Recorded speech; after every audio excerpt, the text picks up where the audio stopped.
जिनकी संसार में कृपा से उद्भव स्थित संहार सब कुछ होता है, इन तिनकर द्रोह, उनसे तुमने द्रोह किया है। तो ऐसे द्रोह करने वाले को क्या होता है? अमित दुखदायी, उससे अत्यंत कष्ट होता है। ऐसा कह करके उसकी पत्नी अपनी सास सची के पास चली जाती। अस कही नार सची ढंग आई। उनकी पत्नी ऐसा कह करके अपनी सास सची के पास आ जाती हैं। इसके बाद जयंत बड़ा दुखी है, पीछे बाण लगा हुआ है, वो भी जला रहा है। तो ये ब्रह्मा जी के पास जाते हैं। ब्रह्म विधि धामा, ब्रह्मा के धाम को जाता है। जब ब्रह्मा के धाम में जा करके हाथ जोड़ करके ब्रह्मा जी से प्रणाम करके कहता है कि राखहूँ शरण कहो लयनामा। अब चूंकि वो कौआ बना हुआ था, अब ब्रह्मा जी जाने कि ये कौन है। तो उसने बताया कि मैं तो इंद्र का लड़का जयंत हूँ, इसलिए मैं आपकी शरण में आया हूँ, इसलिए आप मेरी रक्षा कीजिए। तब ब्रह्मा मुँह फेर कहे भाग्य वहीं सठ जाए। नाहित जरी है धाम मम प्रभु द्रोही अपनाए। ब्रह्मा जी ने अपना मुँह फेर लिया और कहा, रे सठ मूर्ख कहीं के, तुम अभी मेरे धाम से जल्दी चले जाओ, क्योंकि तुम प्रभु द्रोही, क्योंकि तुम राम जी के द्रोही हो। यदि मैं तुम्हें अपना लूँगा, प्रभु द्रोही अपना, यदि मैं अपना लूँगा तो जनिए धाम मम, तो मेरा जो ये ब्रह्मा जो मेरा धाम है वो नष्ट हो जाएगा। प्रभु अपराधी असह्य अपारा, तव मुख पेखे पाप हजारा।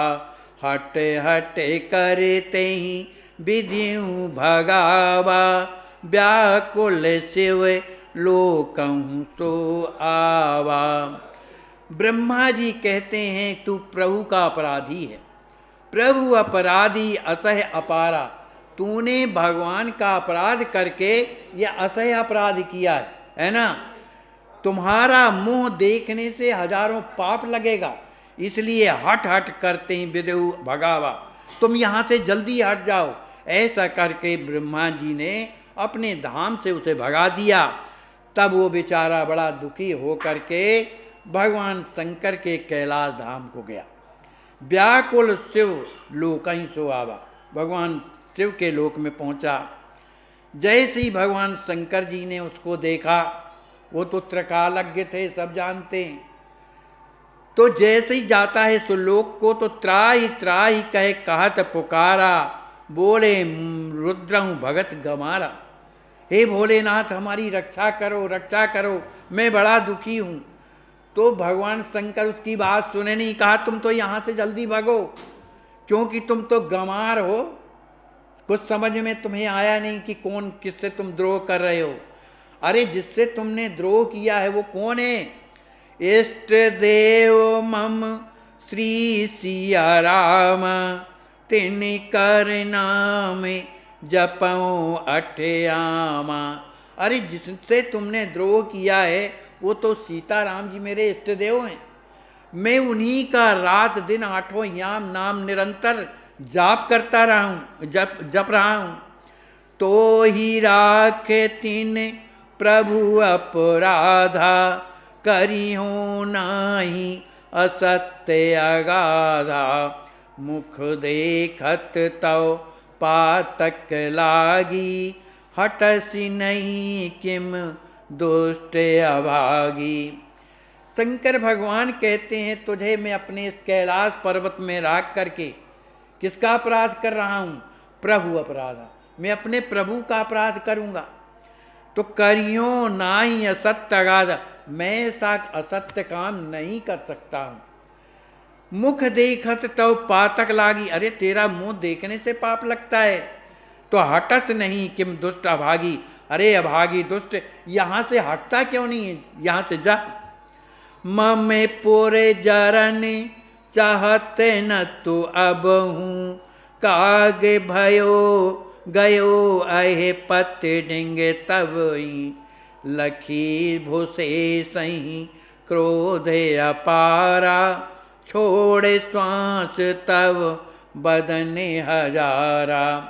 भगवान शंकर ने कहा कि तू कुछ देर अगर ठहरेगा तो मम पुर जरन, निश्चित ही ये मेरा जो धाम कैलाश पर्वत है अभी जल जाएगा, चाहत अतु अभी जल करके खाक हो जाएगा। इस तरह से वो वहाँ से भी भागा। वहाँ से भागने के बाद अब कहाँ जाता है, गयो काक आहिपति ढिंग तभी, भगवान शेष के पास जाता है। जब शेष के पास जाता है तो लाकी भो शेष ही क्रोध अपारा, वो कुछ कह नहीं पाया। शेष नाग तो देखता ही बड़े दुखी हो गए और क्रोध में भर करके 1000 फण से ऐसी फूंक मारी कि फेंक दियो निज लोक ते, पर्यो अनत कहूँ जाए, ब्रह्म अस्त्र पीछे चलत, काग दुसहे दुख पाए। शेष नाग जी ने ऐसी फुंकार मारी कि अपने लोक से अनत्र मैंने किसी दूसरे जगह भेज दिया। अब कहाँ भेज दिया इसका कोई ठिकाना नहीं, लेकिन जैसे ही वहाँ पर जब उठ कर के खड़ा है तो भगवान का ब्रह्मास्त्र वहाँ भी लगा है, यानी कि दूर पहुँच गया तो पीछा छोड़ दे, तो ऐसी भी बात नहीं। ब्रह्म अस्त्र पीछे चलत, वो पीछे पीछे चल रहा है। तो काग दुसह दुख पाए, अब तो अत्यंत दुखी हो गया, बड़ा दुखी हो रहा है। आखिरी है भैया, लोक पाल दिग पालन धामा, सकल जयंत गयो मति बामा, तीन लोक पर दीक्षण कीनी, को नहीं शरण ताहि निज लीनी। जितने लोकपाल थे, जितने दिक्पाल थे, समस्त उन धामों में जयंत गया। सकल जयंत गयो, सब जगह वो गया। 3 लोक पर दक्षिणा कीनी, उसने तीनों लोकों की प्रदक्षिणा किया। इतना घबराया हुआ था कि तीनों लोकों की प्रदक्षिणा किया, लेकिन उन तीनों लोकों में कोई ऐसा नहीं मिला, को नहीं शरण ताक निज लीनी, उसको किसी ने अपनी शरण नहीं दी। राम विमुख से गे रे मुख फेरे, बैठन कहे न मन महेरे, अस विचार जे चतुर सयाने, भजहि राम दिन रैन लुभानी। श्री राम जी का विमुख होने के कारण जहाँ जहाँ भी वो गया, जिसका आश्रय लिया, तो सिगरे मुख फेरे, सब ने अपना मुंह फेर लिया। काहू बैठन कहा न वही, राग को सके राम कर द्रोही, तो बैठन कहे न मन माहेरे, उसको बैठने तक नहीं कहा, देखने की तो बात छोड़ो। आचार्य श्री लिखते हैं कि अस विचारते चतुर सयाने, चतुर वही हैं, सयाने वही हैं जो ये विचार करें। मतलब क्या, इस जयंत की लीला से, इस जयंत की लीला से यह विचार करके और क्या करें, भजन ही राम दिन रैन लुभाने। श्री राम जी महाराज का भजन कैसा करें, लोभ से। माने कोई लोभी को जो धन मिल जाता है वो उतने में संतोष नहीं होता, और मिल जाए। ऐसे ही राम जी का भजन ऐसा हो कि जो जब तो वो भी कम है और हो जाए और हो जाए। इस तरह से लोभ में पड़ करके भगवान का भजन करना चाहिए। तो बनी प्रपन्न रघुवर अनुकूला, से वही चरण सुमंगल मूला, नाहित दशा जयंत ही केरी, पावे जीव सत्य सत्य टेरी। आचार्य श्री कहते हैं कि जिसे भगवान से प्रेम करना है या भजन करना है, भगवान में मन लगाना है, उसका केवल एक ही उपाय क्या है, बनि प्रपन्न। वो गुरु के माध्यम से भगवान की शरणागति ग्रहण करे। रघुवर अनुकूला, और फिर राम जी महाराज जैसा गुरु जी चाहते हैं उसके अनुसार वो अपने आप को अनुकूल बनावे।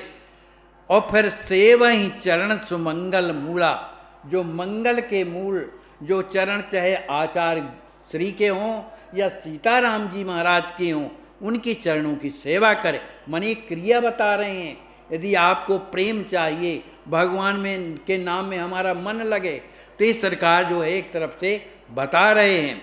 यदि ऐसा नहीं करोगे तो सरकार लिखते हैं, नाहिन दशा जयंतन केरी, जिस तरह से जयंती की कैसी दुर्गति हुई है, इसी तरह से पावे जीव सत्य सत्य तेरी, उसी तरह से ये जीव की, मैं सत्य कहता हूं, उसी तरह की दुर्गति होगी। सूर्य पति सुत भा बिकल विषेखी, नहीं को रक्षक जग मह पेखी, अशरण जानी दीनता आई, ममता अहम उगयो बिलाई।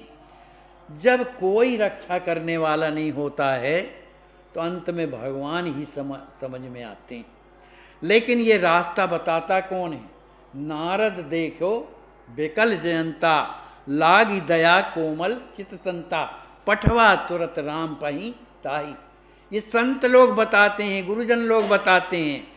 तो सुरपति सुत भाव बिकल विषय की, देवराज इंद्र का जो लड़का है अत्यंत दुखी हो गया, सब जगह गया, किसी ने रक्षा नहीं की। नहीं को रक्षक जगमा पेखी, उसने किसी को रक्षक नहीं देखा, तब उसके जीवन की स्थिति बदलने लगी। असरण जान दीनता आई, अब मेरे तो कोई रक्षा करने वाला नहीं, अब मैं क्या करूं? उसको पश्चाताप होने लगा कि मैंने गलती की जो प्रभु की परीक्षा लिया, है ना। तो उसके हृदय में दैन्यता ने वर्ण किया, उसके हृदय में अहंकार आया था ना। तो सरकार लिखते हैं कि ममता अहम, जो ममत्व था, ममत्व किसके प्रति? अपनी पत्नी के प्रति, कि जा करके मेरी हो करके और राम जी के सामने नाची। और अहंकार इस बात का था कि मैं जो है इंद्र का पुत्र हो करके और साधारण लोगों के बीच में जाकर मेरी पत्नी, तुम अभिमान अलग है। तो इन दोनों का अभिमान जो ममता है कैसे नष्ट हुई? जब सब जगह से लात लगी इसको, कोई रक्षा करने वाला नहीं, और ऊपर से वो ब्रह्मास्त्र लगा ही है जलाने के लिए, तो कष्ट लग पा रहा है। तो इस कष्ट के अत्यंत दुखी होने के कारण, कोई रक्षा न करने के कारण उसके हृदय में आत्मग्लानि आई, उसे अनुभव हुआ कि मैंने गलती की है। तो अपने उस पश्चाताप में उसका हृदय जो है शुद्ध होने लगा। तब ही कृपा रघुनाथ की, सुखद हेतु अपार, लगी रहत सो जीव के साथ ही नित्य उदार। सरकार लिखते हैं कि श्री राम जी की कृपा कोई जयंत भर नहीं, सब पर लगी रहती है। सुखद अहेतु अपार, अहेतु की कृपा, बिना कारण सब पर लगी रहती है। और कैसी लगी रहती है? अपार, वो कोई उसका पारावार नहीं है। तो कब लगी रहती है? जब जीवन में अहंकार ममता समाप्त हो करके जब वो भगवान की शरण की ओर विचार करने लगता है, तभी भगवान की कृपा उस पर लग जाती है। लगी रहत सो जीव के साथ ही नित्य उदार, वो उदार हृदय जो कृपा श्री राम जी महाराज की जीव के साथ हमेशा तो लगी रहती है, लेकिन उसका जब अहंकार ममकार जब नष्ट होने लगता है, उसे ये लगता है कि मुझसे गलती हो रही, मैंने भगवान को परित्याग कर दिया, तब वो कृपा लग करके सदगुरु का वर्ण करा के और राम जी महाराज की शरण प्रदान कर देती है।